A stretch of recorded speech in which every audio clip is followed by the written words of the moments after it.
this? Physics? Chemistry. Physics, right? Oh, English is so hard. Hemp and hippies. I swear I'm not drunk yet. Hey guys! Happy Sunday the 20th of April, a day with absolutely no significance. Today we're going to be making hemp friendship bracelets. And we're going to be drinking dirty hippie juice. Let's get crafting.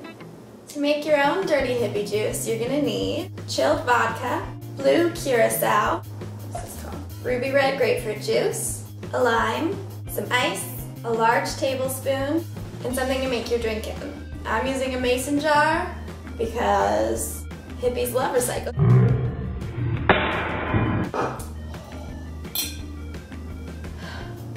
It didn't break. The first thing you're going to do is fill your mason jar or your glass with ice. Once that's done, just set that aside for a sec. Next, you're going to use a cocktail shaker. So we're going to put some ice in the cocktail shaker. You're going to add 3 ounces of vodka.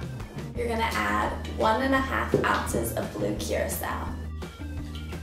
Then you're going to add the juice of 1 lime. So now you're going to shake this up. So now that it's all chilled and shaken together, you're going to pour it into your mason jar full of ice. So this next part is the tricky part. The reason this is called a dirty hippie is because if you do it right, it's going to look like tie-dye when you're done.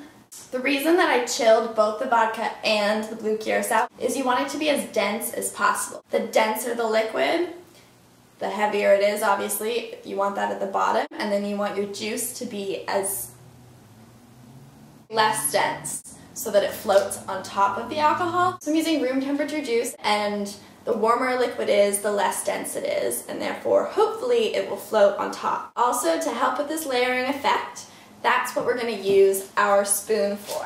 This works a little bit better with a wider mouth glass, so we'll see how well I do with the mason jar. You're supposed to do it with the curved part up, but since it doesn't really fit, I'm going to try it this way. You're going to slowly pour the juice.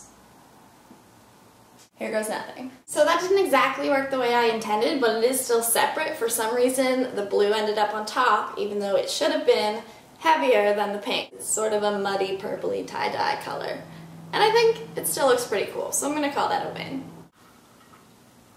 Delicious. I really don't understand why this didn't work.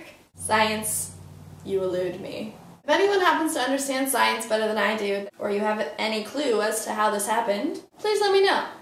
At least it still looks cool. And it tastes amazing. And that's really the most important part. Okay, so let's make some friendship bracelets. So the first step in making our hemp friendship bracelets is to gather our materials. You're going to need hemp. This is some super fun colored hemp that my mom put in my Christmas stocking this year because she knows that I'm just a 10-year-old in a 20-something's body. Beads. And we're going to customize some beads today. To do that, we're going to use a Sharpie because it's faster than paint and in theory it's permanent, and really nothing in this life is permanent. Whoa, deep. You're also going to need tape, and then you're going to need scissors. Choppy, choppy, choppy. Making hemp bracelets is something that I learned when I went to summer camp as a kid, because I went to summer camp almost every summer. All that is to say that I have really high expectations for this craft. Get it? Okay, so as you can tell, we've changed camera angles. Also, we've changed our tablecloth because I realized it's going to be really difficult for you to see what I was doing with colorful string on a colorful tablecloth. So the kind of friendship bracelet we're going to be making today is called the Cobra method. You're going to need 4 strings. First, you're going to need your 2 inside strings. I like to do this as 1 long string folded in half. Then you have a loop at the end, which is going to make it easier to tie on, and sometimes also it makes it easier to do the actual bracelet making process. This is the string that you're going to measure against your wrist or your ankle or whatever. Make sure you add a couple inches onto that. For my outer 2 strings, I've chosen this green and this pink.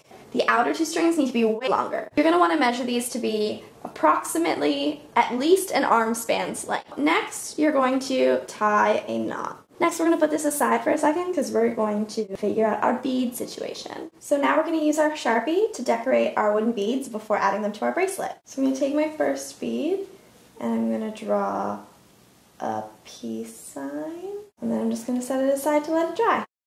I'm not gonna lie, all this drinking and crafting has me feeling a little green. Just kidding. So next, you're going to take a safety pin and put it through the loop. Then you're gonna pin your hemp strings to the fabric that you're working on. Now you're going to arrange your strings so that your colored strings are on either side of the inner neutral strings. I'm going to use a piece of painter's tape to tape these down. So we're going to take one in the left-hand side. We're going to make a 4 over the inner hemp pieces. Next, we're going to take the pink piece, we're going to cross it over the green piece like so, and then we're going to wrap it underneath the neutral hemp pieces, pull it out through the loop. Now we're going to pull the pieces tightly on either side.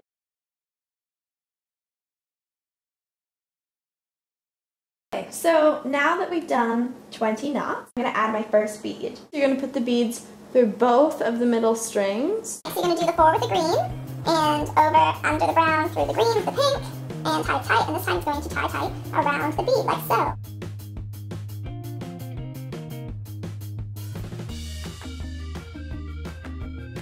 And we're pretty much done. Ta-da! Here is our beautiful, multicolored hippie hemp bracelet. Hemp and hippies, they go together like bread and cheese in a grilled cheese. Ooh, now I'm really hungry. If you did like this video, please give it a thumbs up and hit that subscribe button. I'll be drinking and crafting every week for the foreseeable future. It's quite a life plan I've got laid out. Peace out. Don't do drugs.